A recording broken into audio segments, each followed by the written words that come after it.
It is a very easy chapter, bonus marks you are going to get in NEET. Kinetic theory of gases, KTG. Okay. So first of all we are going to discuss some gas laws, right, which are actually the part of chemistry only, states of matter, class 11th. Okay, right. So various gas laws are, let us see what are the various gas laws. The first gas law is basically Boyle's law, which says that if the temperature is constant, then volume occupied by a given mass of gas is inversely proportional to pressure. That means PV is going to be constant. The product of pressure and volume is actually a constant, which is the case of Boyle's law, dear students, right? That means if temperature is constant and gas goes from one state to another, then P1 into V1 is going to be equal to P2 V2. Okay, so P1 V1 is equal to P2 into V2. This is the formula for Boyle's law. Okay, now if we draw a few graphs, suppose P versus V graph, obviously it is an inverse relation, so we are going to get a hyperbola. PV graph is hyperbolic, right? We are going to get hyperbolic graph, right? And this graph is called an isotherm since the temperature is constant throughout. Okay, right. Now suppose we draw different isotherms at different temperatures. Obviously we are going to expect the hyperbolic graphs, PV graphs, right? This is a graph, this is another graph, right? This is at temperature T1, this is at temperature T2, this is at temperature T3. Suppose we keep the pressure constant, volume occupied is V1, volume occupied is V2, volume occupied is V3. Suppose pressure is constant, and we know that if pressure is constant, then V1, V3 is greater than V2 is greater than V1, right? So keeping the pressure constant, you know that volume must increase with increase in temperature. So T3 is greater than T2 is greater than T1, dear students. Okay, right?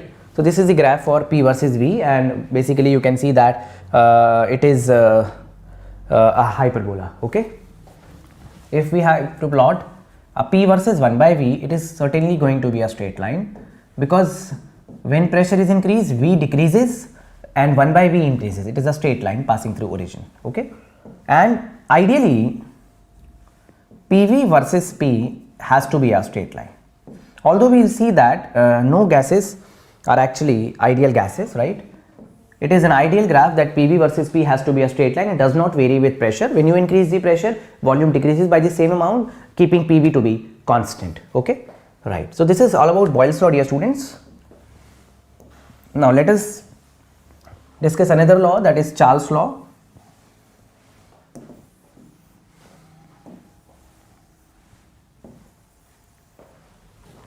Next we have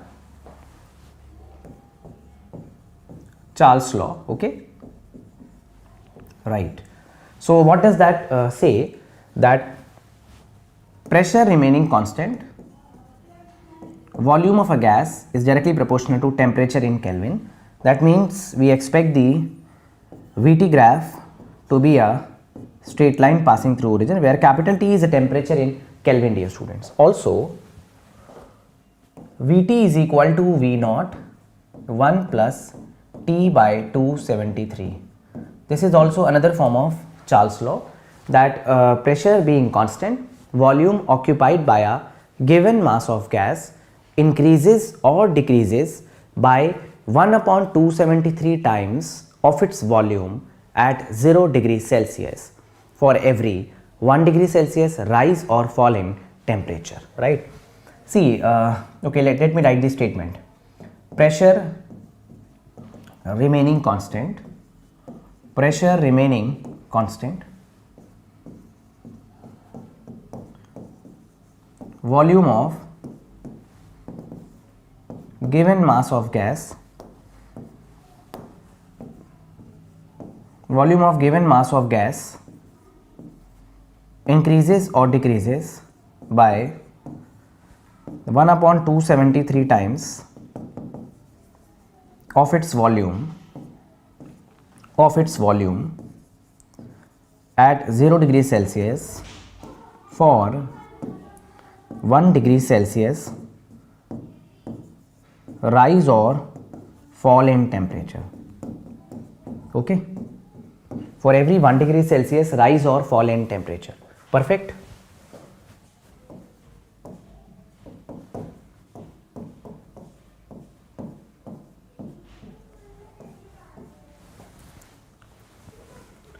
So this is Vt is equal to V naught plus V naught by 273 into T, dear students, right?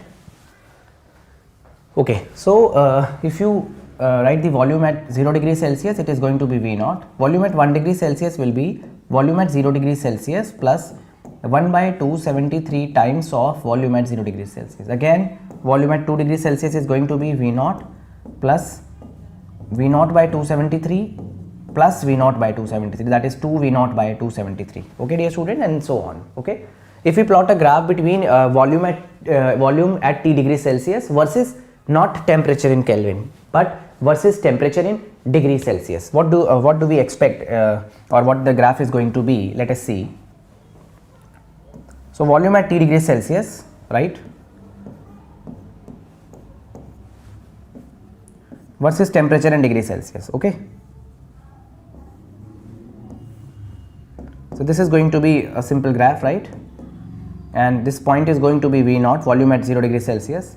Slope is going to be, the coefficient of T, that is V naught divided by 273, and if you see this point, it is going to be minus 273 degrees Celsius. This Charles law also indicates that minus 273 degrees Celsius is going to be the lowest possible temperature, because volume cannot be negative and volume of every gas becomes 0 at minus 273 degrees Celsius. So minus 273 degrees Celsius is actually the lowest possible temperature. Okay, right.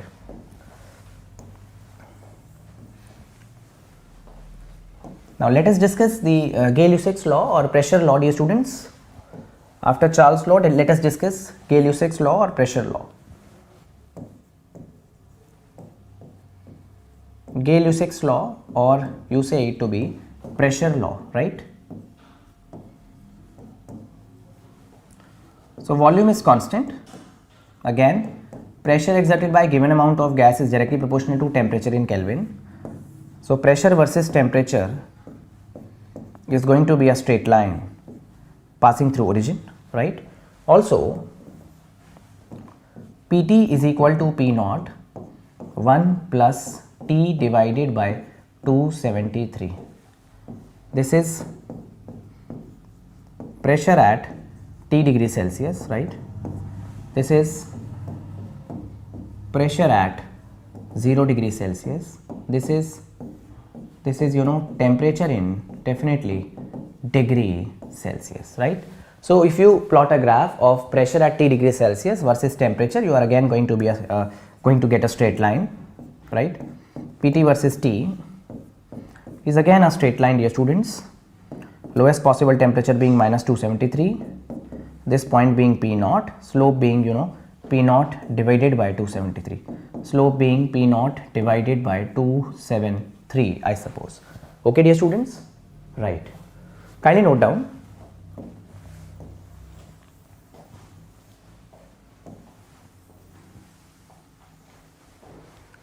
Now we also have a combined gas equation which combines all the three laws. Combined gas equation which says that P1 V1 divided by T1 equals to P2 V2 divided by T2, I suppose, right? So when temperature is same, T1 and T2 become equal, it will change to P1 V1 is equal to P2 V2. Pressure is same, then V1 by T1 is V2 by T2. Obviously volume is same, then P1 by P2 is equal to P2 by T2, right? So this is what we call combined gas equation, which is actually the combination of Boyle's law, Charles' law and Gay-Lussac's law, right? Next we have an ideal gas equation. Ideal gas equation, okay? Now what does this ideal gas equation say?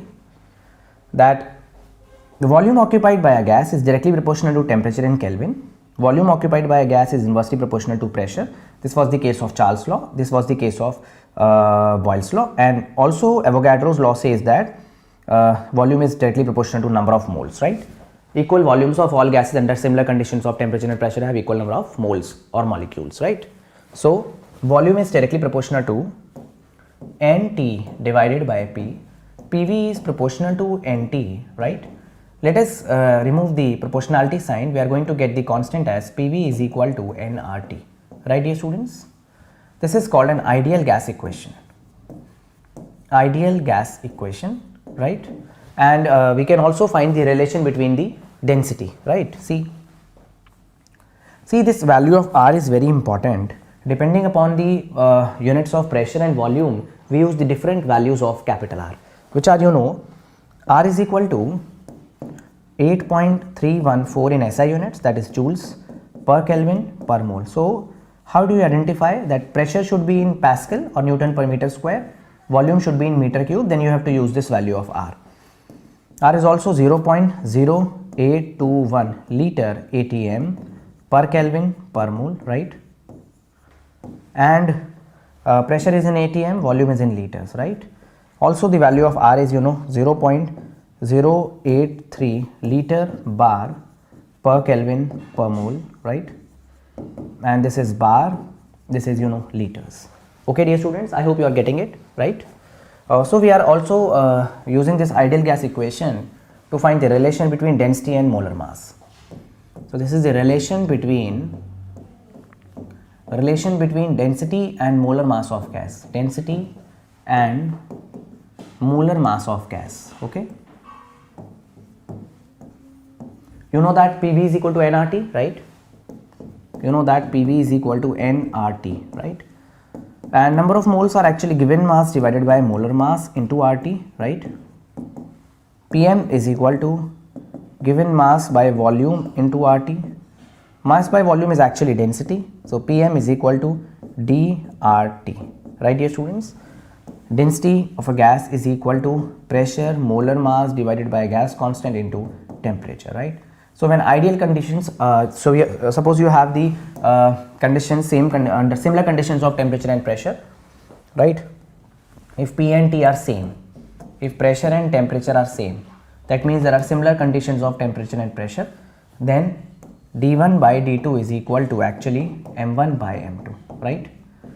If then d1 by d2 is equal to actually m1 by m2, okay, right? So this is the case. Suppose you are asked to find the, you know, the ratio of densities of oxygen and hydrogen. You can easily use their molar masses, which is 32 divided by 2, I suppose, right? Provided the temperature and pressure must be same, dear student. Pressure and temperature are not same, then obviously you have to use the whole formula Pm by RT, right dear students? Kindly note down. Dear students, let us now discuss the assumptions of kinetic theory of gases, right? The assumptions on which the ideal gas equation is based. Few assumptions of KTG, kinetic theory of gases, right? So the first assumption is that the gas is made up of a large number of molecules, right? Small molecules, okay, right? And the molecules, say molecules of a gas are always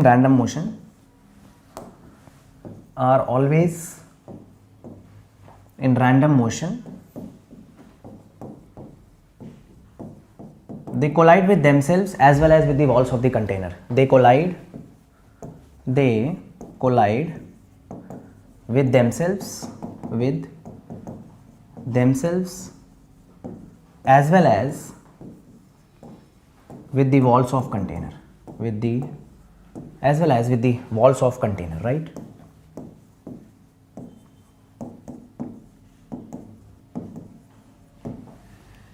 All collisions are elastic.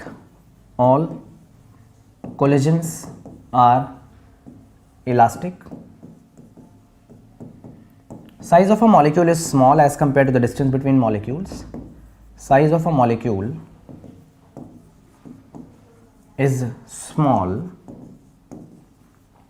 as compared to distance between molecules,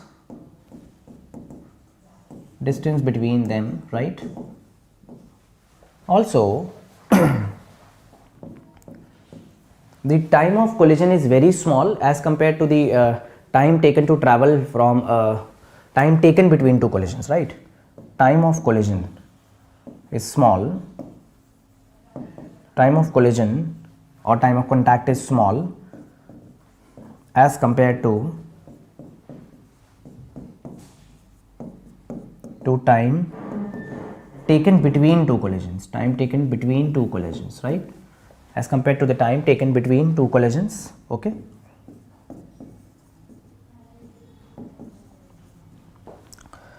there is no intermolecular force, right? There is no intermolecular force of attraction. Molecules exert force on each other only during collisions. There is no intermolecular force of attraction, right? And we neglect the effect of gravity also. Effect of gravity is neglected, right? Effect of gravity is neglected. Okay, dear students, right? So now see one important thing, that there were some faulty assumptions. The size of a molecule is small, very small as compared to the distance between them, and there is no intermolecular force of attraction, right, dear students? These are basically two faulty assumptions, because if there would have been no intermolecular force of attraction, then gas could never be liquefied. However, we see that gas can be liquefied, right? This assumption is actually faulty.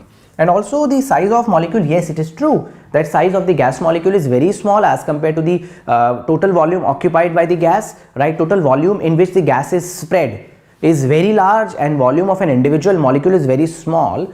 But dear student, this assumption is true only when the temperature is very high and the pressure is very low. However, if the reverse is there, that pressure is high and temperature is low, then molecules come very close to each other, then you cannot ignore the volume of an individual molecule as compared to the volume of the container. Okay, so these are two faulty assumptions, and due to these faulty assumptions, the gases do not obey ideal gas equation, and we have to do some correction in the pressure and volume, and we get another equation, that is van der Waals equation, right?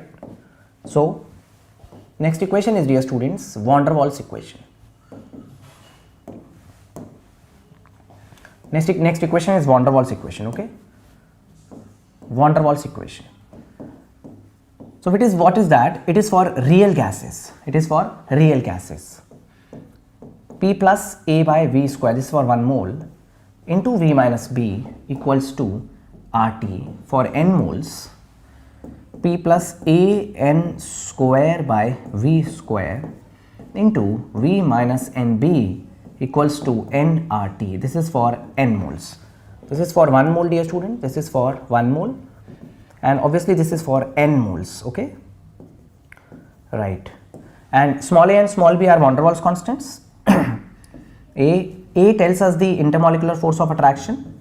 A gives us the idea of intermolecular force, right? That means easily liquefiable gases will have greater value of A. That means A for ammonia will be greater than A for helium, because ammonia can be easily liquefied because of the hydrogen bonding between the ammonia molecules, and helium cannot be easily liquefied, right? B gives us the idea of the volume occupied by an individual molecule, right? So gives the idea of size of molecule. It is also called co-volume or excluded volume. Okay, dear students, right? Also, see, we had the case of Boyle's law, in which we plotted PV versus P, and we expected it to be a straight line. So we expected it to be a straight line, assuming the gas to be ideal. However, if gas is not ideal, right, then there are some deviations from the ideal behavior, right, dear students? And see, we see such type of deviations. Graph, blue graph, then graph may be a green graph. Okay, we can have a black graph. Okay, if we plot the graph PV versus P for a gas, for a real gas at different temperatures, dear students, then just keep in mind that there is more deviation in case of T3, right? T3 temperature, at T3 temperature, then T2 at temperature T2 there is less deviation, and at temperature T1 there is even less deviation. So temperature T1 is greater than T2 is greater than T3 because gases almost show ideal behavior when temperature is high and pressure is low. So when you increase the temperature, then the behavior of the gas approaches to ideal behavior. Okay, so gases nearly behave like ideal gas when temperature is high and obviously pressure is low. When the temperature is high and pressure is low, dear students. I hope this is clear to everyone. Okay, right. Now we have another constant sum which are called critical constants, right? Critical constants. I'm going to write the definition for critical temperature. See, critical temperature is that temperature above which a gas cannot be liquefied howsoever high pressure may be applied, right? So critical temperature, it is the temperature above which a gas cannot be liquefied, gas cannot be liquefied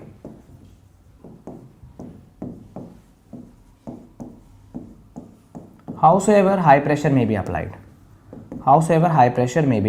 Okay,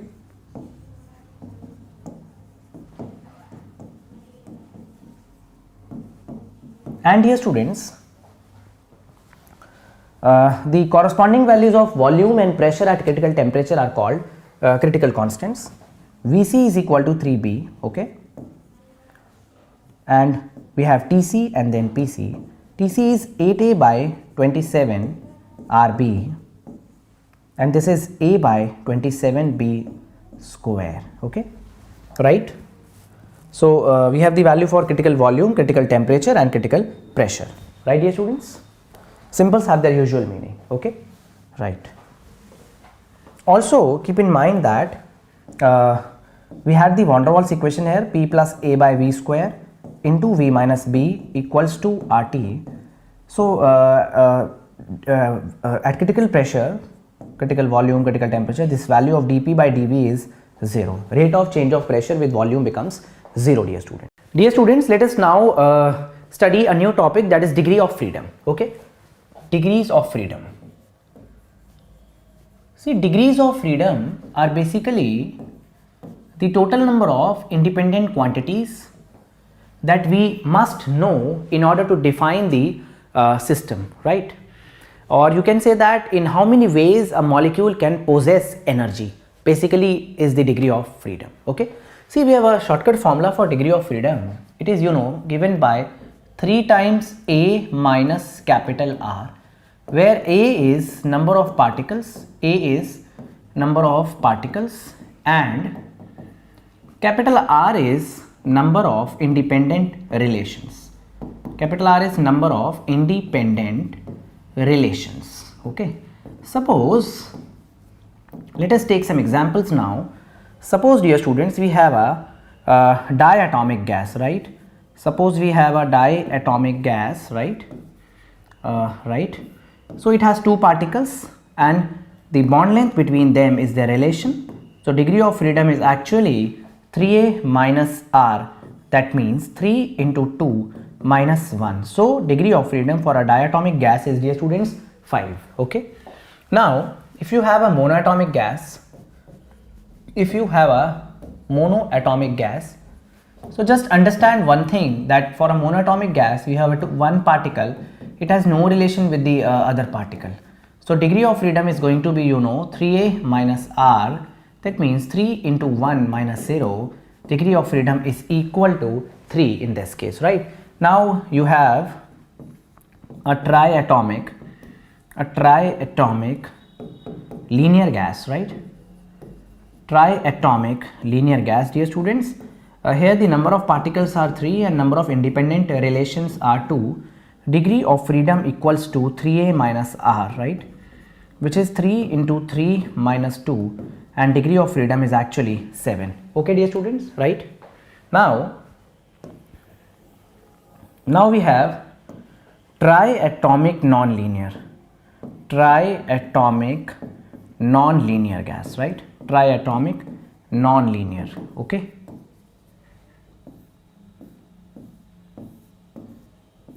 There are 3 particles, 3 bond lengths, 3 independent relations. Degree of freedom is equal to 3 into 3, 3a minus r, dear students. So degree of freedom is equal to 6, right? So we can summarize now that we have a summary to write here about the degree of freedom, that if the gas is monoatomic, right? If it is diatomic and it is triatomic linear and triatomic non-linear.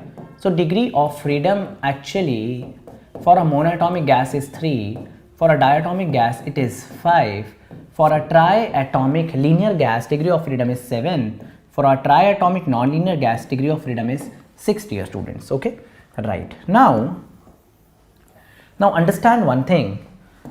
Now we are in a condition to find the CV, CP and gamma of gases. See, the next concept will be actually law of equipartition of energy. Law of equipartition of energy. See, this law says that the total energy is distributed equally among all degrees of freedom, right? And the contribution to total energy due to 1 degree of freedom is half kb into T, where kb is the Boltzmann constant, right? So U per molecule per degree of freedom is equal to half kb into T. See, dear students, if suppose we have the molecule of, suppose the gas has degrees of freedom to be F, then the U will be half F into half kb into T, right? This is for 1 molecule. For 1 mole, this kb becomes the gas constant, so this becomes F R T divided by 2.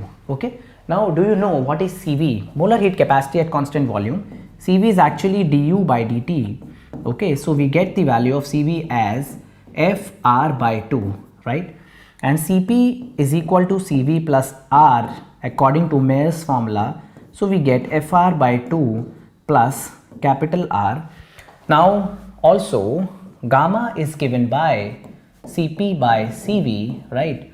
So which is Fr by 2 plus R divided by definitely Fr by 2. So you get the value of gamma as 1 plus 2 by F, dear students. Okay, right. Okay, kindly write down, dear students. So we can make a table for Cv as well, Cp, right? Then we can make a table for gamma. Okay, Cv for a monatomic gas is 3R by 2, F is equal to 3, right? And putting the value F to be 5, we get 5R by 2, we get 7R by 2, we get 6R by 2, which is 3R. Okay, right. Now Cp, so the value of Cp will be Cv plus R, 5R by 2, 7R by 2, 9R by 2, 4R. Okay, gamma becomes the ratio of Cp and Cv. So we are going to get the value of gamma as Cp by Cv. Let me write the value of gamma. So it is 5 by 3 for a monatomic gas, 7 by 5 for a diatomic gas, 9 by 7 for triatomic linear and 4 by 3 for triatomic non-linear. See, just keep in mind that if you have a triatomic non-linear gas, right, the value of gamma is 4 by 3. If you are sometime asked to calculate the gamma for gases like ammonia, which is not triatomic, right? So just keep in mind that as the atomicity will increase, the value of gamma is going to decrease. As atomicity, this is 1.33, okay, as atomicity increases, right, gamma decreases. So gamma for ammonia, I am not sure what is the value of gamma for ammonia, but I can certainly say that value of gamma for ammonia will be less than 1.33. Sometimes in the question it is asked what is the value of gamma for ammonia, and all the 3 options are greater than 1.33. There is only one option which is less than 1.33, and surely that option is the answer. Okay, right. Now dear students, let us do a different topic, that is what happens when we mix 2 gases, right? So the next topic will be mixing of gases. So dear students, next topic is mixing of gases. Okay, mixture of gases or mixing of gases, right? So Now, suppose you mix two gases of having different molar mass, different degree of freedom, a different CV, different Cp, different gamma, different temperature, different pressure, everything different, right? Then just remember these formulae. So molar mass of the mixture of gases is, you know, N1 molar mass of gas 1, N1 is number of moles, N2 molar mass of gas 2 divided by number of moles, okay, right.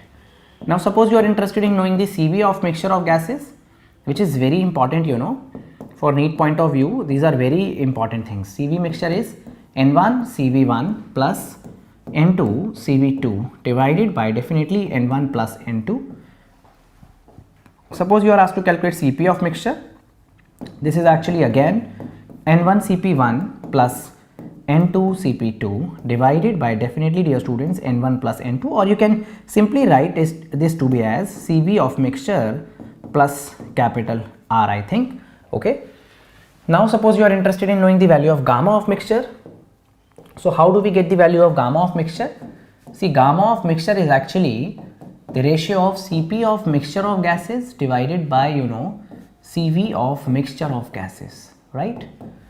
Right. Now you also have another formula for direct formula, shortcut formula for calculating the gamma for mixture of gases. You know what is that? N1 plus N2 divided by gamma of mixture minus 1 is equal to N1 by gamma 1 minus 1 plus N2 by gamma 2 minus 1, right, dear students?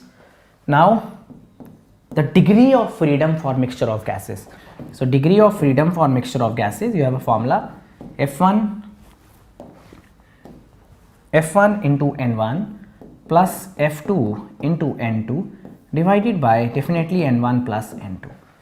Now equilibrium temperature when gases are mixed, you know, that is F1 N1 T1 plus F2 N2 T2 divided by F1 N1 plus definitely, dear students, F2 into N2, okay. I hope this is clear to everyone, dear students. See, suppose you have a question like this. Let us take an example. Suppose you have a question like this. There are two containers, right? There are two containers, there are two flasks, okay. There is a stopcock in between. Another flask, right? Now the pressure is P2, volume V2, temperature T2, right? Again pressure P1, volume V1 and temperature T1, right? See, when this cork is opened and the gases are going to mix, right? And obviously they are at different temperatures. If they are at different temperatures, then one gas is going to lose heat, other gas is going to gain heat, absorb heat, and the equilibrium temperature will be some different. And we know what is the equilibrium temperature. See, the equilibrium temperature will be given by F1 N1 T1 plus F2 N2 T2 divided by, dear students, F1 into N1 plus F2 into N2. See, this experiment is performed in a closed flask, in a closed container, so you can conserve the number of moles. Number of moles initially is equal to the number of moles finally, and number of moles initially is actually P1 V1 by T1. We are not interested in the value of capital R, plus P2 V2 by T2 equals to P final. Obviously final pressure will be different. Volume is say V1 plus V2, and what is the temperature? Temperature at equilibrium. Okay, dear students, we know everything. P1 V1 T1 is known, P2 V2 T2 is known, temperature at equilibrium is known, V1 plus V2 is the final volume, so we can get the value of final pressure from here. Okay. However, if they were mixed at, you know, at same temperatures, however, if the temperature of both the gases was same, then it would convert into a simple question, right? If T1 T2 and T are same, then obviously P1 V1 by T, right, plus we are going to get P2 V2 by T equals to P V1 plus V2 divided by T. Okay, if this is the special case that temperatures initially were same and finally were same, so we can get the value of final pressure here as this, right, which is, you know, P1 V1 plus definitely P2 V2 divided by V1 plus V2, dear students. Okay, kindly note down, dear students. Dear students, let us now understand the variation of atmospheric pressure with height. Okay, see, atmospheric pressure and barometric relation. Atmospheric pressure and barometric relation. Okay, and barometric relation, dear students, right? Suppose you have a flask that is containing mercury, right? A trough containing mercury. That was Torricelli's experiment, right? And you just use a glass tube here. Then you know that due to the atmospheric pressure, 76 centimeter of mercury stands in the tube, right? So this atmospheric pressure is actually equal to the pressure exerted by a mercury column of length 76 centimeter, right? So pressure at point A and pressure at point B is equal, and atmospheric pressure is actually equal to pressure exerted by 76 centimeter of mercury column, pressure exerted by 76 centimeter of mercury column, dear students. And if we put the values, pressure, atmospheric pressure, H rho g, right? Height of mercury column is 76 centimeter, 76 divided by 100 meters. Density of mercury is 13.6 into 10 to the power 3 kg per meter cube.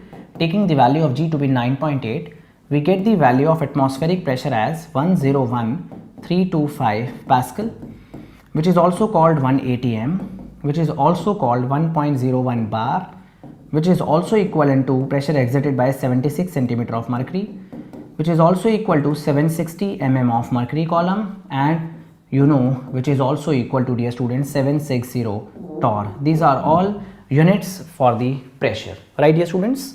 Now see, air is actually a compressible fluid, so the density of the air changes. Density is density is very large near the earth's surface, and it decreases with height. See, so variation of atmospheric pressure with height is variation of atmospheric pressure with height is actually P is equal to P naught e to the power minus mgh divided by RT. P naught is the pressure at the earth's surface, m is molar mass of air, right, which is approximately very close to nitrogen and oxygen. The you can how to calculate the molar mass of mixture of gases now. So the percentage of nitrogen, percentage of oxygen, more or less we have only nitrogen and oxygen, right, and little CO2 also, right? We can ignore the other traces of gases. You can get the molar mass of air, although for numerical purpose molar mass of air will be given, right? So pressure decreases exponentially with height. This is an important thing for NEET point of view. How does the pressure, atmospheric pressure, vary with height? So it decreases exponentially with height. I am not dealing the derivation of this formula, right? So pressure decreases exponentially with height. It is going to decrease exponentially with height, not linear. Let us now discuss a case in which a mercury pallet is trapped inside a glass tube. This is a very important question, rather concept, that this is a glass tube, right, and a mercury pallet of length 10 centimeter is trapped inside the tube, right, and see, this is the gas or air inside the tube. Okay, see, for the pallet to remain in equilibrium, this atmospheric pressure which is acting against P1, this atmospheric pressure which is actually the 76 centimeter of mercury column plus 10 centimeter of mercury column is equal to P1. So P1 must be equal to 76 plus 10 centimeter here, 86 centimeter, right? See, what is the question? Let me first explain the question, that this is a glass tube. This is a mercury pallet of length 10 centimeter is trapped inside the tube. Tube is gently inverted, and in first case, and the second case tube is made horizontal, and you are asked to calculate the value of this column L2 and this length L3, right? Maybe pressure P2 and P3 also. So you have to always keep this pallet in equilibrium. That means pressure on both the sides of pallet must be equal. Okay, so P naught plus 10 centimeter is equal to P1. So true. And obviously this P2 plus 10 centimeter of mercury column equals to P naught, which is atmospheric pressure. So P2 plus 10 is equal to 76 centimeter of mercury column. So we get the value of P2 as 66 centimeter, dear students. And in this case P3 must be equal to P naught, right? So P3 is equal to P naught, which is actually 76 centimeter of mercury column, right? Now you can conserve the number of moles of the gas present inside this region. So which is which is actually, let us assume the temperature to be constant. So if temperature is constant, then PV is equal to constant, right? So we can use the expression as, now pressure P1 into volume of this air, right? And volume will be area into length, okay, area of cross section into length being 40 centimeter. Let us not change the units. Now for the second case, this is the trapped gas, this is the trapped gas, right? Number of moles remain same, so PV must remain constant. That means P2 into area into this length, which is L2, right? Again for the third case, P3 into L3 into area. Area has no role to play here, so area is going to cancel, right dear students? So we got a relation which is, you know, P1 was actually 86 centimeter of mercury column, so 86 centimeter into 40 equals to, what is P2? P2 is 66 into, we are interested in knowing the value of L2, P3 is 76 into L3. So in this way, dear students, we can get the value of L2 and L3. It is a very, very important question, very popular question in this chapter. So dear students, our next topic is mean free path, right? Mean free path. We know that the molecules of the gas are always in random motion. They undergo collisions among themselves as well as with the walls of the container, and you know that collisions being elastic, right? So the distance traveled between two successive collisions is basically free path, and the average of that path is actually mean free path, right? So you have many values of lambda, and these average value of lambda 1, lambda 2 up to lambda n is actually mean free path, and we get the value of mean free path with the help of some derivation as 1 by root 2 pi n d square. Symbols have their usual meaning. D is the diameter of the molecule, n is the number of molecules per unit volume. So we can write n as number of molecules per unit volume. We also know that PV is equal to RT. So volume is equal to RT by P. So small n is number of molecules per unit volume, which is RT by P. Now P divided by R by N, that is the value of gas constant for one molecule, that is called Boltzmann constant. So now I can replace small n by P by Kb into T. We get the value of mean free path as 1 by root 2 pi d square into small n is P by Kb into T. Now lambda is directly proportional to temperature and lambda is inversely proportional to pressure. Suppose you are there to plot, you are asked to plot mean free path versus temperature. It is going to be a straight line, and lambda versus pressure is going to be a hyperbola, right dear students? Kindly note down, dear student, this is all about mean free path, right? You have to learn these two basic formula for mean free path. One is this and the other will be in terms of temperature and pressure, right dear students? This is the formula for mean free path. This is average of the distances traveled by a molecule between two successive collisions, right dear students? Dear students, let us now practice some questions on kinetic theory of gases, right? So, if the molecular weight of two gases are m1 and m2, then at a temperature is constant, the ratio of their RMS speed is, see dear students, RMS speed is directly proportional to square root of temperature, inversely proportional to square root of molar mass, right? So we are going to get the value of V1 by V2 as under root of m2 by m1, okay? Very, very easy question. I hope this is clear to everyone. Under root 3 RT by molar mass is the formula, right? Now, there is some printing error, there is no colon here. Okay, let A and B be two gases given, Ta by Ma, Ta divided by Ma, molar mass of A is 4 times temperature of gas P divided by molar mass of P.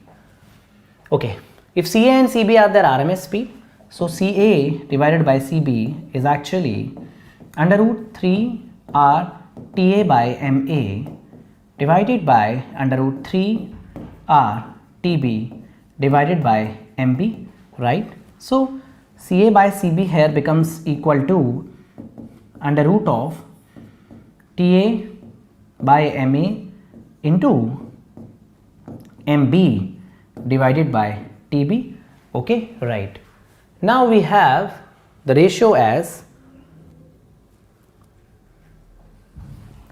Ta by Ma is, you know, 4 times TB by MB.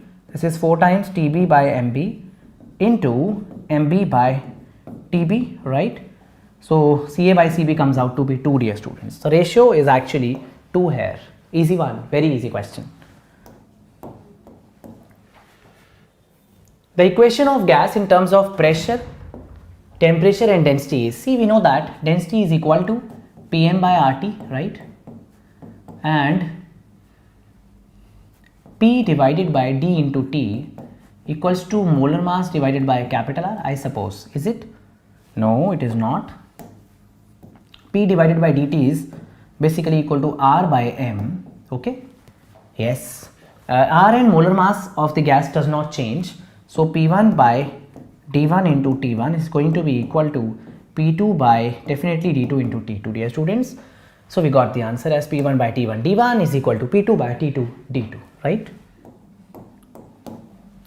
It is, more about chemistry, not of physics. Angle an ideal diatomic gas undergoes, I think there is a printing error. An ideal diatomic gas undergoes a transition from A to B, okay? Along a path AB as shown in figure, you are asked to calculate the change in internal energy. See, dear students, the change in internal energy is actually N CV delta T. For a diatomic gas, the value of CV is 5R by 2 into delta T. Suppose let us assume, okay, let us take 5 by 2 common, which is NR delta T. NR delta T is actually P delta V. So it is actually P2 V2 minus P1 V1. Okay, right. Now you can keep the put the value 5 by 2. What is the value of P2 into V2? It is P2 is 6 and volume is 6. I think in SI unit it is meter cube, right? So pressure is 2 into 10 to the power 3 and volume is 6 minus pressure is 5 into 10 to the power 3 and volume is 4. By calculating we get 20 kilojoules as the answer, dear students, right? Okay. The equation of state for 5 gram of oxygen, okay, you know that PV is equal to nRT, given mass by molar mass into RT, right? So PV is equal to 5 by 32 RT, very easy question. A perfect gas, which is an ideal gas actually, at 27 degrees Celsius is heated at constant pressure. If it is heated at constant pressure, then we can use the Charles law. V1 by T1 is going to be equal to V2 by T2. Original volume of the gas is V at 27 degrees Celsius, that means at 300 Kelvin. We are asked to calculate the final volume, which is 273 plus 327, that means 600. So final volume is actually the double of initial volume. 2V is the answer, dear students, right? Okay, we have a question based on van der Waals equation, I suppose. They are asking what is the mass of the gas. So what is the van der Waals equation actually? It is P plus AN square by V square into V minus NB equals to nRT. Right now, P plus AN square by V square is equal to nRT divided by V minus NB, and P is equal to nRT divided by V minus NB minus AN square divided by V square. I am somewhat able to relate now. I need RT in the numerator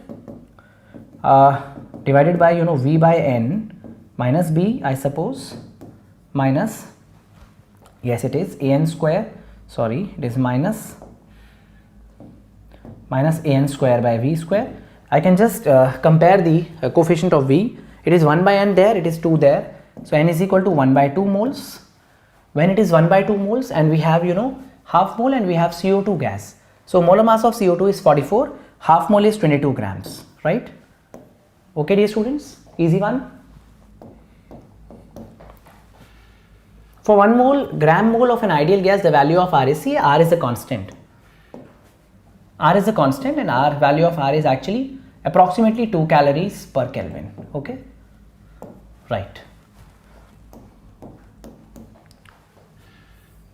So two thermally insulated vessels, right? 1 and 2 are filled with air at temperatures T1 and T2, volume V1 and V2 and pressure P1 and P2. Okay.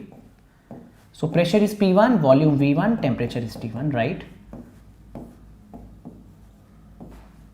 This is another container. Pressure P2, volume V2, temperature T2. Now, if the valve joining the two vessels is open, the temperature inside the vessel at equilibrium will be. See, important thing to note. See, dear students, what we can do here is that we can basically conserve the number of moles. N1 plus N2 is equal to N dash. So this is P1 V1 by T1 plus P2 V2 by T2 equals to P V1 plus V2 divided by, dear students, capital T. Okay, in this way we can get the value of capital T. Also, if you apply the Boyle's law, you get P1 V1 plus P2 V2 equals to P into V1 plus V2, right?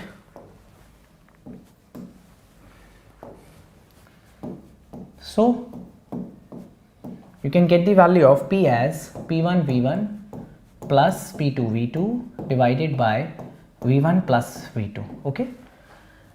Now, dear students, you just replace the value of pressure, right? You can get the value of capital T. Okay. You just replace the value of pressure, final pressure, you are going to get the value of final temperature. And I suppose when we take the LCM, we are going to get this P1 V1 multiplied by T2. There is only one option in which there is P1 V1 T2 plus P2 V2 T1, right, divided by this thing. Okay. So you can easily get the value of temperature. At 0 degrees Celsius, okay, the temperature of a fixed, the density of a fixed mass of gas divided by pressure. See, we have a formula, density is equal to Pm by RT, right? This is called atmospheric form of ideal gas equation. See, PV is equal to nRT is actually the container form of ideal gas equation. PV is equal to nRT can be applied only when the container is closed. But density is equal to Pm by RT is actually the atmospheric form or open container form of ideal gas equation. Okay, density is Pm by RT. Density by P is equal to molar mass divided by IT, I suppose. At 0 degrees Celsius, density of a mass divided by pressure is X. So at 0 degrees Celsius, this ratio is X, right? Which is actually inversely proportional to temperature. That means inversely proportional to 273, right? And at some other temperature, it is the ratio is X dash at 100 degrees Celsius. So this becomes 373. So when you divide X dash by X, you are going to get something, and that something is certainly, dear students, 273 divided by 373. So X dash will be 273 divided by 373 into X, I suppose. Okay, let me check. If you have X dash in the numerator, you need 373 in the denominator, right? X dash is 273 by 373 into X. Right, dear students? For a gas, if ratio of, very easy question, gamma is 1 plus 2 by F, you are asked to find this degree of freedom. Such an easy question. Degree of freedom is 2 by gamma minus 1. Okay. So degree of freedom is 2 by gamma minus 1. Dear students, you can easily note this, right? Three perfect gases at absolute temperature T1, T2, T3 are mixed. The temperature of molecules are M1, M2, M3 and the number of molecules are N1, N2, N3 respectively, assuming no loss of energy. See, dear students, you can easily write that instead of using the direct formula, we can write that we can conserve the kinetic energy, right? Kinetic energy 1 plus kinetic energy 2 plus kinetic energy 3 is equal to kinetic energy of the mixture, right? So which is, suppose let us assume that degree of freedom is equal, right? So let us take this value to be 3 by 2. Kt is the formula. If you have number of molecules to be N1 plus again 3 by 2 Kt. Kt is the formula, number of molecules to be N2 plus 3 by 2 Kt is the formula, number of molecules N3. Finally, you have 3 by 2 Kb into capital T and number of molecules to be N1 plus N2 plus N3. So dear students, you can easily get the value of capital T to be N1 T1 plus N2 T2 plus N3 T3 divided by N1 plus N2 plus N3, right? And basically, we also know the shortcut formula for this, and I have assumed the degree of freedom to be same for all the cases. So degree of freedom gets cancelled from numerator and denominator, right? And this is the actual method of solving this question. At 0 Kelvin, which of the following properties of a gas will be 0? Obviously, its kinetic energy will be 0. Obviously, its kinetic energy will be 0 because kinetic energy is directly proportional to temperature, and if temperature becomes 0, then kinetic energy becomes 0, right? Temperature in Kelvin. If the temperature of the gas increases from 27 degrees Celsius to 927 degrees Celsius, kinetic energy will be, see dear students, kinetic energy initially is proportional to 300 Kelvin, right? Finally, the value of kinetic energy will be, 927 plus 273 is actually 1200. So kinetic energy second is 4 times initial kinetic energy. Easy? It is going to become 4 times, right? Find the ratio of specific heat at constant pressure to specific heat at constant volume. See dear students, NH3 is a polyatomic gas, right? And its gamma is going to be less than 1.33, okay? So we have only one option which is less than 1.33. As the atomicity increases, value of gamma decreases, right?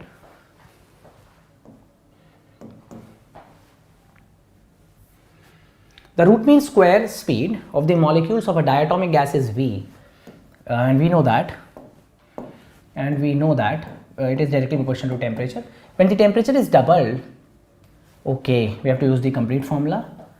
So RMS speed is V, which is under root 3 RT by molar mass, right? When the temperature is doubled, dear students, this is under root 3 RT, we double the temperature, and what happens? The molecules dissociate into atoms, so molar mass becomes half. So 4 square root of 4 becomes 2. That means the RMS speed will become double. Okay, dear students, important thing to note, right? That when they dissociate into atoms, their molar mass will become half, right? So the density versus pressure. We know that density is equal to Pm by RT. Okay. What is on the y-axis? Pressure. So P is equal to d RT by molar mass. We have plotted a graph of pressure versus density. So RT by molar mass is going to be the slope. Greater the slope, greater the temperature. T1 is greater than T2. Greater the slope, greater the temperature. Right? Is it true? Yes, it is. It is. Right? Okay, dear student. A monatomic ideal gas, right? Is enclosed in a cylinder fitted with a piston, right? This is a cylinder, dear students. It is fitted with a piston. Initial length is L1, right? Temperature inside is T1. Now suppose you are heating it, right? Now length becomes L2, temperature becomes T2. Okay? Yes. So we know that the area of cross section being A in both the cases, right?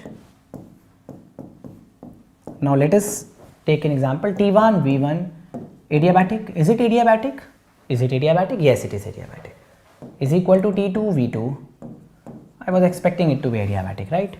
Temperature T1, volume is area into length raised to the power gamma minus 1, monatomic gas 5 by 3 minus 1 equals to T2, area into length raised to the power 5 by 3 minus 1. So T1 into L1 raised to the power 2 by 3 equals to T2 into L2 raised to the power 2 by 3, right?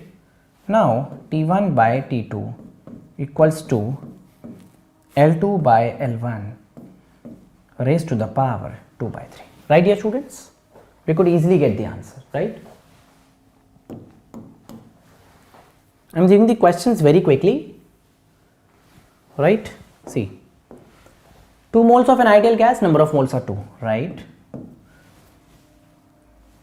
Are in a rubber balloon at 30 degrees Celsius, right? The balloon is fully expandable and can be assumed to require no energy in its expansion. The temperature of the gas in the balloon is slowly changed to 35 degrees Celsius. The amount of heat required, right? So delta Q is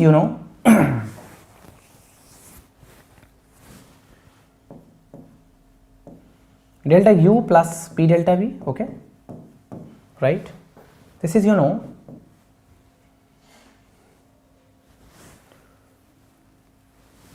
or you can assume the expansion to be at, at constant pressure. Okay, you can calculate the value of heat as NCP delta T. Okay, yes. Ideal helium, value of helium for Cp is 5R by 2. Okay, what is the change in temperature? It is 5 degrees Celsius. So you are going to get this as 25R. Now value of R is 8.3, right? Yes. So when you multiply 25 by 8.3, you are going to get something close to 208 joules, right? Okay. This question is very easy, dear students. You can easily do it yourself. See, this is basically based on first law of thermodynamics. Cyclic process, change in energy is 0. That means you know that Q1 plus Q2 plus Q3 plus Q4 is going to give us work done W1 plus W2 plus W3 plus W4. You can get the unknown variable from here, right? Since we have the 4 options, in all the 4 options the value of x is different, so only the value of x will give your answer. That means 6000 minus 5500, that means 500 plus 3500 is 4000 minus 3000 is 1000, right? W1 2500 minus 1000 1500 minus 1200, that means 300 plus x. So we get the value of x as 700, which is the answer, right, dear students? Okay.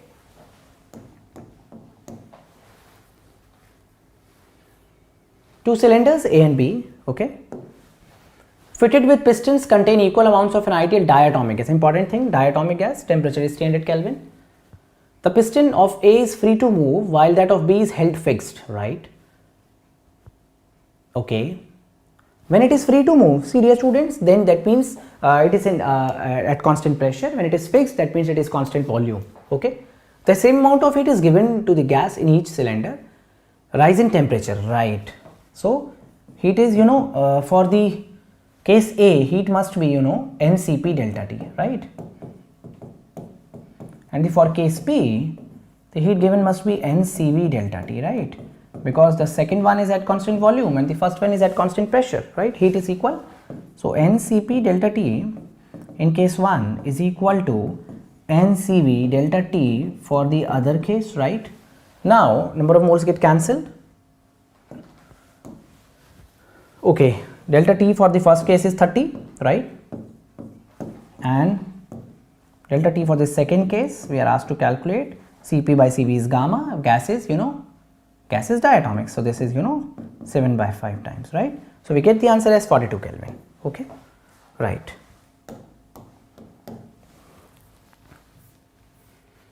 Initial pressure and volume of gas are P and V, right, respectively. The first, it is expanded isothermally to volume V. Initial pressure and volume of the gas are P and V. First, it is expanded to isothermally to volume V. The final pressure of the gas will be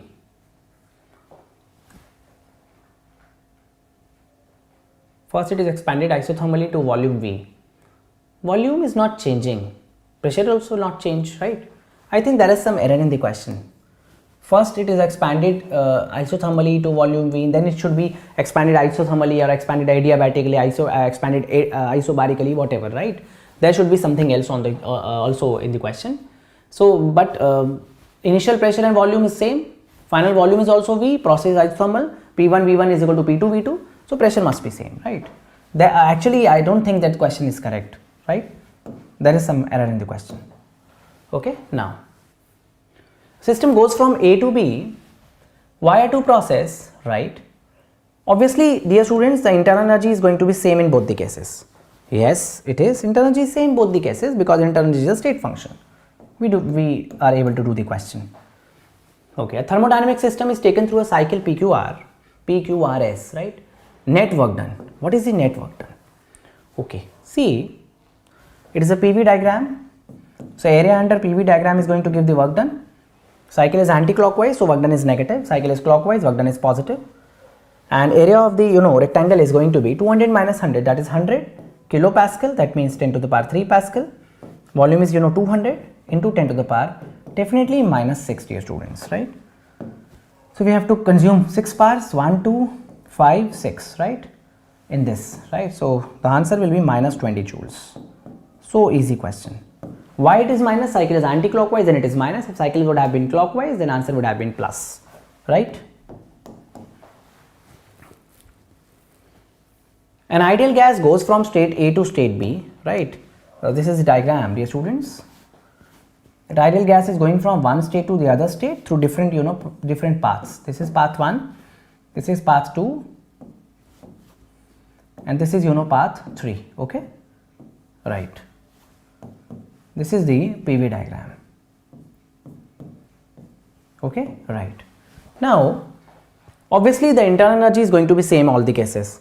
These two options are incorrect because internal energy is going to be the same in all the cases because internal energy depends only on initial and final state, not on the path followed, okay? Right. Now, if the area under the PV graph is more, heat will be more. So, option 1 is correct. So, this area bounded by the curve 1 is more, then 2, then 3, right? I hope this is clear to everyone. We are given with the PV diagram and we have to plot the PT diagram. Let us check the option. Let us check the option A. Pressure constant, volume increasing. That means pressure constant, temperature must increase. Since volume is increasing, so temperature must increase. Pressure constant, temperature increasing. True, right? B to C is basically, it should be mentioned that BC, let us take the B to C to be an isothermal process. We don't have the adiabatic curve here. Isothermal process, right? Okay, because for an adiabatic process, PV, VT, PT all are curves, right? We don't have the curves in the option, right? So B to C is an isothermal process, pressure decreasing. B to C is an isothermal process, temperature constant, pressure decreasing, correct? CD is an isochoric process, so PT graph for an isochoric process is a straight line passing through origin. It is a straight line passing through origin. I hope that this is the correct option, right? Right, this is the correct option. So, the temperature entropy diagram is as shown, dear students. We have to calculate the efficiency. See, dear students, efficiency is always Q net divided by Q plus, right? So, what is Q plus? Q plus is the heat taken initially and Q net is total area, right? So, total area has to be half into base into height, right? And Q plus is the area of this trapezium, which is half sum of parallel sides into distance between the parallel sides, right? So, we get the value of efficiency as 1 by 3 clearly, right? This is an important question, right, dear students? 1 mole of an ideal gas having initial volume V, pressure 2P, okay, temperature T goes through a cyclic process, right? As shown below. The net work done in the complete cycle is. See, dear students, we have to calculate the net work done, okay? So, work done in the process AB. AB is, isobaric process. It is? Yes, it is. And for an isobaric process, work done is, R delta T, that means RT, okay? R delta T, right, it is. Pressure is 2P. I think this is clear. 1 mole, right? RT. Work done in the process B2C, let us calculate the work done in the process B2C. So, it is an isothermal process, it is, yes. So, the answer will be R into 2T ln initial pressure by final pressure, that means 2P by P, okay, yes. Work done in the process C2D will be again R into delta T, T minus 2T, it is negative. The work done in the process D2A again will be, isothermal, that means R, temperature is T, ln initial pressure by final pressure, that means P by 2P. We are going to add all the values. Work done in AB and CD is going to cancel.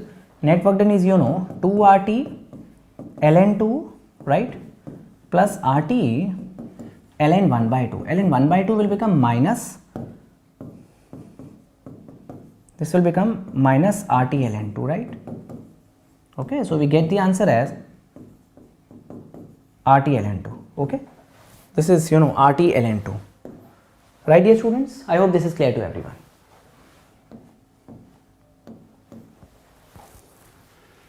PV graph of an ideal gas cycle is shown here as below. See, adiabatic is more steep than isothermal. So, BC and DA are more likely to be adiabatic. BC and DA are more likely to be adiabatic. Very easy. A thermodynamic system undergoes a cyclic process A, B, C, D, A. Okay. Now, work done by the system is, see, work done in the process, you know, CBO, and work done in the process, let it be AOD is, so this is you know, the cycle is anti-clockwise here, work done has to be negative. So, this is half into base into height, and this is negative, and for this process, you know, half into base into height, positive. Net work done is 0, dear students. Okay, net work done is 0. The above PV diagram represents the thermodynamic cycle of an engine operating with an ideal monatomic gas. The amount of it extracted from the source in a single cycle is, see dear students, the amount of it extracted will be during the process dA, right? Amount of it extracted will be during the process dA and during the process AB. Okay, right. Now, if we use PV is equal to nRT for all the cases, for all the coordinates, PV is equal to nRT, let this temperature be T. When you double the pressure, temperature will get doubled. When you double both the things, pressure will become 4 times. And when you double the volume, the temperature will be again 2 T naught. Okay, right. Now, let us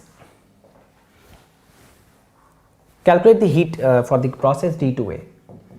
This is basically an isochoric process. It is an isochoric process. Yes, it is. Work done will be 0 in this case, right? And this is, you know, NCV delta T, right? Number of moles. Do we have number of moles? Let us take the number of moles to be 1, right? CV, monatomic gas. Yes. CV is 3R by 2. What is the change in temperature in that case now? Change in temperature will be 2 T naught minus T naught, that is T naught, right? Now, during the process A to B, it is basically an isobaric process, right? So, for an isobaric process, this is, you know, NCP delta T, right? Number of moles, let us assume it to be 1. This is, you know, 5R by 2. And what is the change in temperature? 4 T naught minus 2 T naught is going to be, you know, 2 T naught. Net heat will be, you know, the sum of both these 3R T naught by 2 plus 5R T naught, right? So, we get 13 by 2 R T naught, and you know that PV is equal to nRT. So, 13 by 2 P naught V naught, 13 by 2 P naught V naught, right? This is clear to everyone. Okay, dear students?